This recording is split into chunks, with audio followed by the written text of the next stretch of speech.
Hello friends, welcome to colour mic. Hello friends, welcome to CM சேனலில் பார்க்குற நீங்கள் subscribers பண்ணிட்டு சேனலில் பாருங்கள், தொடர்ந்து ஆதரவு கொடுங்க. இப்போ நம்ம திருப்பூர் மாவட்டத்தை சேர்ந்த எஸ்எஸ்சி அதிகாரி ஒருத்தர் பார்த்தீங்கன்னாக்கா கொலை செய்யப்பட்டார் இல்லைங்களா? வெட்டி கொலை செய்யப்பட்டார். அது எப்படின்னா ஒரு ஆக்சிடென்ட் மாதிரி தான். அவர் வந்து 2 பேர் சண்டை, நீ போய் என்னன்னு பாருப்பா அப்படின்னு சொல்லி போயிருக்காரு. அவரு அது ஒரு இடத்துல வந்து சண்டையில வந்து ஊருக்குள்ள வந்து வெட்டு வந்து ஒரு சம்பவம். அதான் சிம்பிளா சொல்லலாம், ஒரு தோப்புல ஒரு வேலை பார்த்துட்டு இருந்தா ஒரு ஆளுங்க. ஆமா, நீங்க சொல்ற விரிவாகமா சொல்றீங்க. ஆமா, தோப்புல வேலை பார்த்துட்டு இருந்தா ஒரு ஆளுங்க. அந்த ஆளு 3 பேர், அது 2 பசங்க, ஒரு அப்பா, 3 பேருக்குள்ள ஒரு சண்டை. கட்டி எடுத்துட்டு நான் வேற நீ வேற வெட்டுறதுக்காக இருக்கும்போது ஒருத்தர் பார்த்து ஃபோன் பண்ணி சொல்லியிருக்காங்க. 100 ஃபோன் அடிச்சு சொல்லியிருக்காங்க, இந்த மாதிரி ஒருத்தங்க வெட்டு துரத்திட்டு இருக்காங்க, நீங்க வந்து சொல்லிட்டு. அந்த டைம்ல அந்த டியூட்டில இருந்த காவலர் வந்து 100 அந்த அதை வந்து அனுப்பி வச்சிருக்காங்க. இவர் வந்து பாத்தீங்கன்னா எந்த பாதுகாப்பு இல்லாம, ஆனா ஒரு எஸ்எஸ்ஐ வரும்போது எப்படி தனியாக வந்தா தெரியல, தனி பாதுகாப்பு இல்லாம தடுத்து வந்திருக்காரு, தடுத்து போயிட்டாரு. ஆமா, வருவாங்கல்ல. நிச்சயமா பாருங்க, இப்ப தடுக்க வந்தவரை அதுவும் இல்லாம சண்டைன்னா கூட அறுவாடு சண்டை போடுறாங்க அப்படின்னு சொல்லிதான் அவங்களுக்கு போலீஸ் சொல்லியிருக்காங்க. அப்படி எப்போ கொஞ்சம் பாதுகாப்பு இல்ல, அவங்க என்ன நினைச்சிருப்பாங்க, போலீஸ் தானே, போலீஸா பயந்துருவாங்கன்னு நினைச்சு போயிருக்கலாம். ஆனா குடி போதை யாரை விட்டுச்சு, அவர் குடிச்சிட்டு இருந்திருக்காங்க டைம்ல. இப்ப இவங்க தெளிவா இருந்தாங்கன்னா ஒரு சீக்கிரம் தப்பு பண்ணிருக்க மாட்டாங்க. வேலைக்கு வந்த இடத்துல தமிழக அரசு மது பாட்டில் திறந்து வைத்திருக்க காரணத்தால் அப்படி நடந்திருக்கு சம்பவம். இது எது எப்படி சொன்னாலும் அந்த மது ஒரு காரணமா இருக்கு இல்லையா? மது ஒரு காரணமா குடிச்சிருக்காங்கன்ற 100% கன்ஃபார்ம் ஆயிருக்கு இல்லையா? இந்த வழக்கை வந்து ரொம்ப தீவிரமா விசாரிச்சாங்க, கொண்டாங்கன்னு சொல்லிட்டு நம்ம யோசிச்சுட்டு இருந்தோம் அப்படின்னாக்கா, இன்னைக்கு அந்த வழக்குல ஒரு மிகப்பெரிய திருப்பு அமைஞ்சிருக்கு. இல்ல நீங்க அது சொல்லாதீங்க, அதுக்குள்ள திருப்பு முனைக்கு வராதிங்க. இன்னும் டீட்டெயிலா சொல்றீங்களா? சம்பவம் நடந்த நிகழ்வு நடந்த உடனே தமிழக அரசுக்கு தெரிஞ்சிச்சு. நம்ம முதலமைச்சர் அதிகாரி சொல்றாங்க, இந்த மாதிரி வந்து சம்பவம் வந்து தவறு சொல்லிட்டு அந்த குடும்பத்திற்கு ஆழ்ந்த இரங்கலையும் அந்த குடும்பத்துக்கு 1 கோடி ரூபாய் நிதி உதவியும் கொடுத்துருக்காங்க. நிச்சயமா 1 கோடி கொடுத்துருக்காங்க. நிச்சயமா 100% வந்து இழப்பீடு வந்து அவர் ஒரு நல்ல அதிகாரியா இருந்திருக்கலாம். அவர் போயிட்டு தடுக்கிறது எப்படியும் மக்கள் சட்ட ஒழுங்கு காப்பாத்துக்காக போயிருக்காரு, வழிபட்டாரு, நியாயமான விஷயம் ரைட் தான். ஆனா 1 கோடிங்கிறது எனக்கு எது அதிகமா இருக்குமோ தோணுது. இல்ல, 1 கோடின்றது கட்டண காசு தான். இது நம்ம என்ன கேட்கறோம்னா, ஏன் இது மத்தவங்க கொடுக்கலதான் கேட்கறோம். இது 1 கோடின்றது கண்டிப்பா ஒரு உயிரிழ இழப்புன்ற ஒரு கோடி வேணா கொடுப்பா. ஆனா அது சரியான முறையில எல்லாருக்கும் போய் சேருதான்னு பாக்கணும். அதுதான் சொல்லுவாங்க. அரசு வேலை இருக்கணும் மட்டும் நீ 1 கோடி கொடுக்குறோம். அஜித் குமார் சாவல், ரிதன்யா சாவல், கவின்குமார் சாவல் அரசு 10 லட்சம் கூட தெரியல. அதான் சொல்ல வரேன். 5 லட்ச ரூபா கொடுத்தாங்க. 5 லட்ச ரூபாயும் கவர்மெண்ட் வேலையும் ஒண்ணு கொடுத்துருந்தாங்க, அரசு வேலையும் ஒண்ணு பண்ணி கொடுத்துருந்தாங்க. யாரு? அஜித்குமார் வழக்குல அவருடைய சகோதரருக்கு கொடுத்துருந்தாங்க. இப்ப இந்த வழக்குல பாத்தீங்கன்னாக்க போலீஸ்காரங்களுக்கு அடிப்பட்டாங்க, ஓகே ரைட்டு, இறந்துட்டாங்க அவங்க. ஆனா நியாயமா கொடுக்க வேண்டிய நியாயமா வச்சிருந்தாங்க. ஏன் பாகுபாடு பாக்குறீங்க? அப்ப அந்த உயிருக்கு அரசு அதிகாரில இருக்க உயிருக்கு சம்பளம் அதிகமாகவும் நார்மல் மனிதருக்கு வந்து கம்மியாகவும் கொடுக்குறது சரியான ஏற்றத்தாழ்வு வச்சு இவங்களே பாக்குறாங்க, மாதிரி வச்சு பாக்குறாங்க. நிச்சயமா ஒரு அரசு அதிகாரி அப்போ ஒரு 10 லட்சம் போதும், ஒரு சாமியான மக்களுக்கு 5 லட்சம் போதும், ஒரு உதவி 1 கோடி கொடுத்தா போதும் அப்படிங்கிற மாதிரி சொல்றாங்க. அதுதான், இதுதான் தவறான சொல்லி எல்லாருக்கும் காமனா கொடுங்க. ஆனா இவர் கொடுக்க வேணாம் சொல்லுங்க. எங்க காசுல கொடுக்குறீங்க, கொடுங்க. எல்லாருக்கும் ஒரு இழப்பீடு நடந்ததுன்னா இவ்வளவுதான் இழப்பீடு, இவ்வளவு கொடுங்க, அவ்வளவுதான், பிரச்சனை கிடையாது. எல்லாரும் கொடுங்க இழப்பீடு. ஜென்ரலா இருக்கணும், அதை மாத்தி கொடுக்குறாங்க. சரி, அதை பார்ப்போம். அப்புறம் இப்போ இதுல என்ன நடந்திருக்குன்னு கேட்டீங்க, கேஸ் நேற்று நைட்டு பாத்தீங்கன்னாக்கா அவங்களை அரெஸ்ட் பண்ணிட்டாரு. யாரு? அவங்க அப்பாவை பிடிச்சிட்டாங்க. ஆக்சுவலா போலீஸ்காரங்க தப்பி போகும்போது பார்க்காம அது காணாம போயிட்டான்னு சொல்லிட்டு தான் பிடிச்சிட்டாங்க. இப்போ அந்த பையனை காணும் சொல்லிட்டு தேடிட்டு இருந்தாங்க இல்லையா? அந்த பையனை காணும் சொல்லிட்டு தேடிட்டு இருந்தாங்க, தலைமுறை ஆயிட்டாங்க சொல்லியிருந்தாங்க. இப்போ திடீர்னு நியூஸ் என்னன்னாக்கா, அந்த பையனை பிடிச்சதாகவும், அந்த பையன் தப்பிச்சு ஓட முயற்சி பண்ணதாகவும், அந்த பையன்கிட்ட கத்தி கொடுத்ததாகவும், கத்தி எடுக்க போட்டான்னு திருப்பி தாக்கினதாகவும், அவங்க என்கவுண்டர் பண்ணிட்டான்னு சொல்லிட்டு ஒரு போலீஸ்காரங்க ஒரு ஸ்டோரி கிரியேட் பண்ணியிருக்காங்க. எப்படின்னா சினிமா படம் சொல்லுவாங்கல்ல, ஃபேக் அண்ட் போன்ற மாதிரி கணக்கு பண்ணுவாங்க தெரியுமா? அந்த மாதிரி ஒன்று ரெடி பண்ணி சினிமா சொல்லுங்க. சினிமா மாதிரி தான் இருக்கு. அதுல தெரியாம சொல்லுவாருன்னு வச்சுக்கலாம். யாரும் தெரியாம தெரிஞ்சு சுட்டுட்டா பாதுகாப்பு சுட்டம் சொல்லி சொல்றாங்க, அவ்வளவுதான்.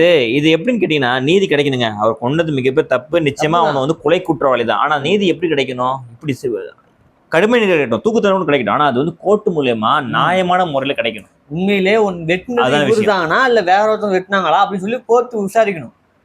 என்ன வழக்கோ இல்ல, இந்த துரிதம் மத்த டிபார்ட்மெண்ட் இல்ல. இப்ப இவங்க போலீஸ் அதிகாரி மிகப்பெரிய கேள்வியாக எழுப்பு நாங்க காரணமே அதுதான்.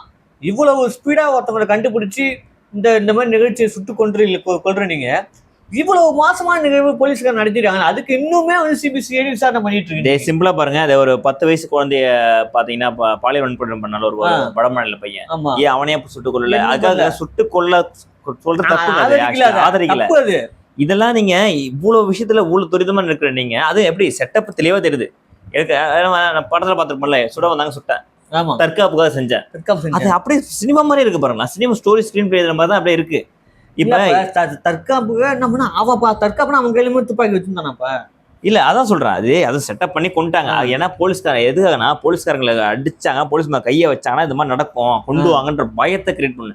அப்ப ஒரு பெண் குழந்தைகளையோ இல்ல வந்து ஒரு பெரிய பெரிய சாமானிய மக்கள்ல வரதட்சணை கொடுமை நடக்குது பாத்தீங்களா, இந்த மாதிரி ஆளுங்களுக்கு எல்லாம் உங்க போர்ஸை காட்ட மாட்டீங்களா, உங்க வேகத்தை காட்ட மாட்டீங்களே. அதான் விஷயம். எல்லாருக்கும் அதாங்க, இந்த உலகத்துல நீதியும் சமமா கிடைக்க மாட்டேது, பணமும் சரியுமே சமமா கிடைக்க மாட்டேங்குது. யார்கிட்ட அதிகார பணம் இருக்கோ இவங்க நான் தான் பெரிய ஆள் காட்டுறதுக்கான ஆணவ கொலை தான் நிறைய நடந்துட்டு இருக்கு. இது ஒரு வகையில கொலைதான். இப்ப இந்த பையன் வெட்டுனது கொலைனா நீ சுட்டதும் கொலை தானே. அதுதான் கொலை தானே. தற்காலத்துக்கு நீ சுட்ட சொன்னாச்சு, அங்க வந்து குடி போதையில அவனை பண்ணிட்டான்னு வச்சு, 2 பேருக்கு என்ன டிஃபரெண்ட்? சரி, ஏன் வந்து இப்ப பாத்தீங்களா இன்னொரு விஷயம், ஏன் வந்து இதை வந்து அரசு வந்து இப்ப இந்த மாதிரி விஷயம் நடந்துச்சு இல்ல, இதுலயும் அரசு தலையிட மாட்டேது. யோசிச்சு பாத்தீங்களா நீங்க? பண்றது அரசு தானே, அப்படி அரசு தலையிடும். எப்படி தலையிட முடியும்? ஏன்னா பண்றது அரசு தானே. ஊத்தி கொடுக்க வேண்டியது, ஊத்தி அடிக்க வேண்டியது, இந்த மாதிரி எத்தனை குடும்பங்கள் அழிஞ்சிட்டு தெரியுமா குடியாலயா? இவ்வளவு விஷயம் பண்றீங்க, ஏன் அந்த குடிக்கு மாற்று பண்ண முடியாது? 24/7 வரைக்குமே தெரிந்திருக்கிறது. மக்கள் வாங்கி பருகி கொண்டு இன்பமாக சுற்று கொண்டிருக்கிறது. பல குடும்பங்கள் பல அநீதிகள் நடந்து கொண்டே இருக்கிறது தமிழ்நாட்டுல. இல்ல இவங்க இரவு நேரத்துல ஒரு பொண்ணு போக முடியல, ஒரு பையன் போக முடியல. பையனுக்கே இப்போ எவ்வளோ பிரச்சனை கொடுக்குறாங்க. அந்த குடிச்சிட்டு அட்டுவயம் பண்ணுறானோ, போலீஸ்காரன் போது சும்மா விட்றாங்களா, அவங்களுக்கு வெட்டு முந்துச்சு. ஆனால் வெட்டினதையுமே போலீஸ்காரன் எப்படி மாற்றிருக்காங்க பாருங்க. அதுதான் இன்னொரு விஷயம் என்னன்னு கேட்டிங்கன்னா, இந்த காவல்துறையில் இருக்காங்க பார்த்தீங்களா, காவல்துறை மேலதிகாரிலாம் அவ்வளோ சீக்கிரம் செயல்பட மாட்டாங்க. இந்த மாதிரி SSI தனியாக அனுப்பி வைக்கிறது மிகப்பெரிய தவறு. அவர் இறந்துட்டாரு, நிச்சயமா குடும்பத்துக்கு ஆழ்ந்த இருள் தெரிஞ்சு. ஆனால் அவர் ஒரு அதிகாரியாக இருந்திருக்காரு, சட்ட ஒழுங்கு காப்பாற்ற நினைக்க போய் தான் இறந்திருக்காரு. அவருக்கு நிச்சயமா நம்ம ஒரு அஞ்சலி செலுத்தி தான் ஆகணும், மாற்று கிடையாது. ஆனா ஒரு வெட்டு கூத்து நடக்கும்போது இடத்துல அவரு SSI போறவங்களுக்கு 2 கான்ஸ்டபிள் துணைக்கு போகணும்ல, ஏன் அந்த இடத்துல போகல? அப்ப ஏன் போலீஸ் வந்து நம்ம நைட் டியூட்டி பாக்குறதுக்கான சரியா உங்க வேலையை பார்க்க மாட்டீங்களா? இது எங்களோட ஒரு கேள்வியா இருக்கு. இப்ப அதே மாதிரி பாத்தீங்கன்னாக்க இந்த ஃபோர்ஸ் வந்து அஜித்குமார் வழக்குல எங்க போனுச்சு? தூங்கிட்டு இருந்தது. 5 பேர் எப்படியே 5 காவல் அதிகாரிகள் கொலைக்காரங்களா மாறி இருக்காங்க. அந்த கொலைக்காரங்களை ஒருத்தவங்க என்கவுண்டர் பண்ணப்படலையே. இப்ப அவங்களாம் என்ன சொல்றது, அவங்களாம் வந்து இரும்பு துப்பாக்கி இல்ல, அவங்களும் ஆயுதம் பயன்படுத்தினாங்கல்ல. என்ன ஆயுதம் பயன்படுத்தினாங்க? லத்தி, எல்லாத்தையும் அவங்க அடிக்க வரலையா? மிளகா பொடியை கரைச்சு வாயில ஊத்தி ஆசன வேலை குச்ச விட்டு இல்ல காலையில முடைச்சு ரத்த கசி இல்ல. அப்ப அவங்களை எதிர்த்து அடிக்க வரல போல இருக்கு. அவங்க ஏன்னா ஒரே டிபார்ட்மெண்ட் ஆளுங்க சொல்லி எதிர்த்து அடிக்க வரல போல. அது ஒரு தெளிவான மனநிலை செஞ்ச ஒரு ஆளுக்கு கொலையே கிடையாது. அவன் கொலை பண்ணிட்டான், அவன் கொலைக்காரன் தான், அவன் குடிச்சிட்டு கொலை பண்ணான். நீங்க இப்ப நீங்க பிடிக்க போனதுல அவன் இப்ப இந்த மாதிரி கண்டிப்பா குடிச்சிருக்க மாட்டான்ல. அவன் தெளிவா வச்சிருப்பான். அவன் எப்படி ஒரு போலீஸ் எப்படி வெட்டி 4 போலீஸ் கூட வரப்ப அவன் 60 வெட்டினானா, வெட்ட வந்தானாமா, அதை ஒரு சுட்டி பண்ணானா. அது செட்டப் எப்படி தெளிவா நடக்குது. என்கவுண்டர் செட்டப் படத்தை சீவன காட்டுற மாதிரி சொல்ல போல இருக்கு. சரி, ஏன் நான் கேட்கற விஷயம் அதுதான். ஏன் வந்து அஜித்குமார் வழக்குல ஒரு போலீஸ்காரங்களும் என்கவுண்டர் பண்ணப்படல? ஒரே ஒரு ஆள் கூட, அவங்களும் மனிதர்கள் தானே. அதே மாதிரி இவங்க பயங்க பாத்துங்க, அந்த கேவலமான ஆட்சி நம்ம வாழ்ந்துட்டு இருக்கோம்ல. அதுதான் எனக்கு ஏன்னு தெரியல. ஏன்டா எல்லாம் தொட்டு நம்மள வச்சு நச்சுக்கிறான்னு தெரியுது இல்ல நம்மளுக்கு. இந்த போஸ்ட்மார்ட்டம் ரிப்போர்ட் வந்துச்சு, அதில் சொல்லியிருக்காங்க பாருங்க, அடிச்சா சாவாங்க தெரிஞ்சுதான் அடிச்சிருக்காங்க. இன்னைக்கு நடக்குது. இந்த மிளகா பொடி வாங்கின இடத்துக்குலாம் போய் இன்னைக்கு வந்து சிபிசிஐடி விசாரணை பண்ணிட்டு இருக்கு. அப்போ வந்து அறிக்கையில சொல்றாங்க அவங்க. சரி, எப்படி இது எது உண்மை எது பொய் நம்ப முடியாத அளவுக்கு இப்படி கேஸ் இது வரைக்கும் பாருங்க. நம்ம மக்கள் என்ன பண்றாங்க, ஒரு டைம் ஒன்று பேசுறாங்க, பேசி அப்படியே விட்டுட்டு போயிடுறோம். அந்த கேஸ்க்கான முடிவு விட்டுட்டு போகல சார். விட்டுட்டு மக்கள் அஜித்குமார் பேசணும், ரித்தன்யா பத்தி பேசணும், கவின்குமார் பேசணும், கொலை நடக்குது, விட்டுட்டு போகல சார். அடுத்த நிகழ்வு நடந்துகிட்டே இருக்குது, தொடர்ந்து நடந்து. நம்ம அதை பத்தி பேசுறதுக்குள்ள என்னன்னு வந்துருது, இதை பத்தி இன்னொன்னு வந்துருது. அது ஒரு சின்ன ஒரு தவறு மறைக்குது, பெரிய தவறு சொல்றீங்க நீங்க, மறந்துட்டு போயிடுறாங்க. அப்படி கிடையாது சார். ஒண்ணு நடக்கிறதுக்குள்ள அடுத்தது வந்து நம்ம அதை மூடுற மாதிரி நிகழ்வு அடுத்தது கொடூரமா நடந்துகிட்டே இருக்குது. அது கிடைக்க மாட்டேங்குது. ஒரு குற்றத்தை சரியா அடுத்த குற்றம் நடக்காதுல்ல. ஆனா மக்கள் மனநிலை பாருங்களா, நீங்க நடக்கவே இல்லைனா ஒரு குறிப்பிட்ட காலத்துக்கு மேல ஒரு சில விஷயங்களை நம்ம மறந்துதான் இருக்கும். அது மறந்து அது ஒண்ணும் பண்ண முடியாதாங்க. இருந்தாலும் நம்ம சொல்றது, இப்ப கன்னியாகுமரி ஸ்கூல்ல வந்து பொண்ணு மேலே கீழே ஒன்று சொன்னாங்க, அது தெரியும் நம்மளுக்கு. மறந்தா போச்சு. தூத்துக்குடி துப்பாக்கி சொல்லி மறந்தா போச்சு. இல்ல எல்லாம் நம்மளுக்கு தெரியும். அதை மறக்கிற மாதிரி நிகழ்த்தி பண்ணிக்கிட்டே இருக்கானுங்க. அதுதான் மேட்ருங்க. அதான் ஏன் இந்த மாதிரி விஷயங்கள் உலகத்தில் நடக்குதுன்னு சொல்லிட்டு யோசிச்சு பார்க்கணும். இயல்பு தானே. ஆட்சிகள் மாற தவறுகளை மறைக்க என்ன வேணும் செய்வாங்க. இதுக்கு என்னதான் தீர்வு கொண்டு வரலாம்னு சொல்லிட்டு ஒரே தெரியல. எல்லாம் நம்ம கையில தான் இருக்கு. நம்ம சரியான தலைவன் நம்ம தேர்ந்தெடுக்கணும், அவ்வளவுதான். ஒரே ஒரு புரட்சி தான் வேலை முடிஞ்சுது. அதே மாதிரி பாத்தீங்கன்னாக்கா நிறைய கேஸ் பெண்டிங்லேயே கிடக்கு. முடிக்க முடியாத கேஸுகள் ஏகப்பட்ட விஷயங்கள் இருக்கு பாத்தீங்கன்னா. ஆனா இப்ப இந்த வழக்கு பாத்தீங்கன்னா 2 நாள் நடந்துச்சு, 2 நாள்ல கேஸே முடிச்சிட்டாங்க. ஆமா, க்ளோஸ். க்ளோஸ். எப்படி இது மாதிரி நடக்குது? எப்படி க்ளோஸ் ஆக முடியுது? அதாவது உங்களுக்கு ஒரு விஷயம்னா அதான் உங்களுக்கு ஒரு விஷயம்னா உடனே க்ளோஸ் பண்றீங்கல்ல. இது எவ்வளவு அதாவது அது எப்படி சொல்றது? கணக்குல புக்கு அடிச்சிங்கன்னு வச்சுக்கலாம், புக்கு பத்தாத அளவுக்கு கேஸ் வச்சிருக்காங்க, ஃபைல் வச்சிருக்காங்க. டெய்லி ஒரு நிகழ்ச்சி நடந்துதான் இருக்கு. சிம்பிளா பாருங்க, இந்த வரதட்சணை கொடுமையில இருந்தாங்க, அவங்களுக்கு கேஸ்ல என்ன ரிசல்ட் ஒன்றும் தெரியல. இதே இப்போ அந்த இவர் அஜித்குமார் இருந்தாரு, அவர் கேஸ் ரிசல்ட் ஒன்றும் தெரியல. அந்த இவங்க அந்த இந்த பாலியல் வன்கொடுமை ஆளாக்குனாங்க பாருங்க, அந்த இந்த கேஸ் இது யார் அந்த சாரு இன்னொரு முழுமையா அந்த டீட்டெயில்ஸ் தெரியல.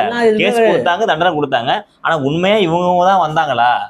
எல்லாமே சுத்தமா நிக்குது, பாதி பாதி பாதி பாதியில நிக்குது. ஆனா இது மட்டும் முடிஞ்சு போச்சு. அப்ப என்ன செயல்படுது? அதிகாரம் செயல்படுது, அவ்வளவுதான். இதுக்காக நம்ம சொல்ல விரும்பல. எதுக்காகனா ஒரு அப்டேட் எல்லாரும் நம்ம விழிப்புணர்வா இருக்குன்றது இந்த வீடியோ போட்டோம். ஆக்சுவலா நம்ம விஷயம் மற்றபடி வேற இல்லை, தெரிஞ்சுக்கணும்ல எப்படி நடக்குதுன்னு மக்களுக்கு புரியணும்ல. இப்பெல்லாம் நடக்குதுறாங்க சொல்லி தெரிஞ்சுக்கணும். அதுக்கு தான் நம்ம வீடியோ எல்லாம் போறது நம்ம காரணம். தொடர்ந்து வீடியோ சப்போர்ட் பண்ணுங்க. பல நிகழ்ச்சிகள் நாங்கள் எடுத்து பேச தயாராமல, தைரியமா உள்ளோம். தொடர்ந்து உங்க ஆதரவு எங்களுக்கு கொடுங்க. நன்றி, வணக்கம். வணக்கம்.